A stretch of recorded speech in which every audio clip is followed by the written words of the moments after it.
जितना भारतीय जनता पार्टी ने किया है, इस धरती पर किसी पार्टी ने, किसी व्यक्ति ने उतना अपमान नहीं किया जितना भाजपाइयों ने किया है। अभी एक सांसद महोदय थे, उन्होंने सदन में क्या कहा था, मैं आपके कैमरे पे बोल भी नहीं सकता। विस्की में क्या बसें और ठर्रे में क्या बसें, आप बताइए। उसी व्यक्ति को कंधे पे बिठा के अपनी पार्टी में शामिल कर लिया। तो हिंदू धर्म क्या है, वो कम से कम अमित शाह और भाजपाइयों से नहीं सीखना है। हम लोग हिंदू धर्म को मानते हैं और हिंदू धर्म का संदेश है वसुदेव कुटुंबकम। हिंदू धर्म का संदेश है, रामचरितमानस की चौपाई है, सब नर करहीं परस्पर प्रीति। ये हमारा संदेश है। अमित शाह से थोड़ी सीखना है हिंदू धर्म।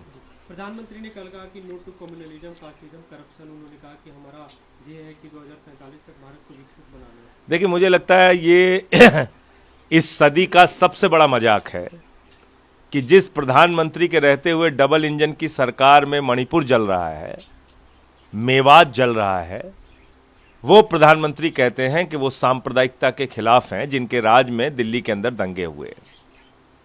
वो प्रधानमंत्री जिनके राज में एक छोटे से बच्चे का डबल इंजन की सरकार में गुजरात के अंदर अंगूठा इसलिए काट लिया जाता है, दलित बच्चा था और उसने गेंद छू ली एक, वो जातिवाद के खिलाफ बोलेंगे। वो प्रधानमंत्री जो 70,000 करोड़ रुपए के भ्रष्टाचार का आरोप अजीत पवार पे लगाते हैं और 3 दिन के बाद माला पहना के अपनी पार्टी में उसको शामिल करके उप मुख्यमंत्री बनाते हैं, वो भ्रष्टाचार के खिलाफ लड़ेंगे। जो पूरब से लेकर पश्चिम तक, उत्तर से लेकर दक्षिण तक भ्रष्टाचारियों को चुन चुन के अपनी पार्टी में शामिल कर रहे हैं, वो प्रधानमंत्री नरेंद्र मोदी जी भ्रष्टाचार के खिलाफ लड़ेंगे। जो देश के लिए काम नहीं करते, अपने दोस्त के लिए काम करते हैं, आकाश से लेकर पाताल तक पूरा हिंदुस्तान एक व्यक्ति को नीलाम करते जा रहे हैं, वो भ्रष्टाचार के खिलाफ लड़ेंगे। जिनके बारे में पूरी दुनिया के अखबारों में छप रहा है कि मोदी सरकार आजादी के बाद की सबसे महाभ्रष्ट सरकार है।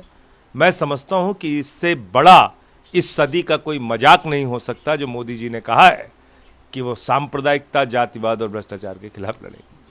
की बात हो रही है, कल अरविंद केजरीवाल ने हरियाणा में एक जनसभा मौके से संबोधित करते हुए कहा कि इसमें हमारे लिए क्या है। उन्होंने इसके बदले बात की कि one nation one education, one nation one health care होना चाहिए। निश्चित रूप से गरीब का बच्चा हो, अमीर का बच्चा हो, अडानी का बच्चा हो, अंबानी का बच्चा हो और एक आम आदमी का बच्चा हो, वो एक जैसी शिक्षा पाए, ये हमारा सपना है। अरविंद केजरीवाल जी का सपना है, यह आम आदमी पार्टी का सपना है।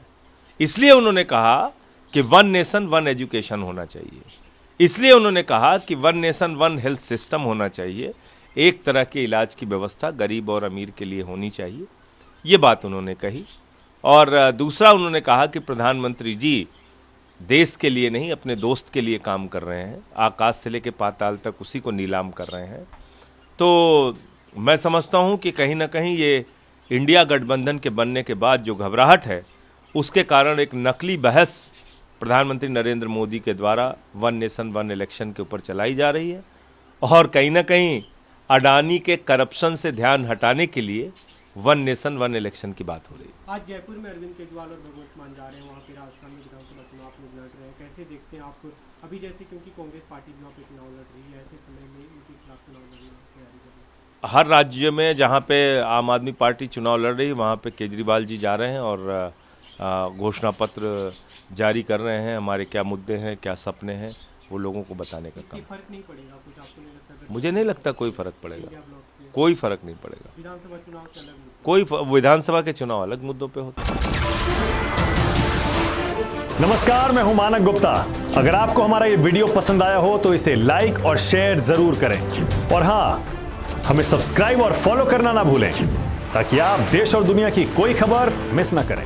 तो जुड़े रहिए हमारे साथ और देखते रहिए न्यूज़ 24।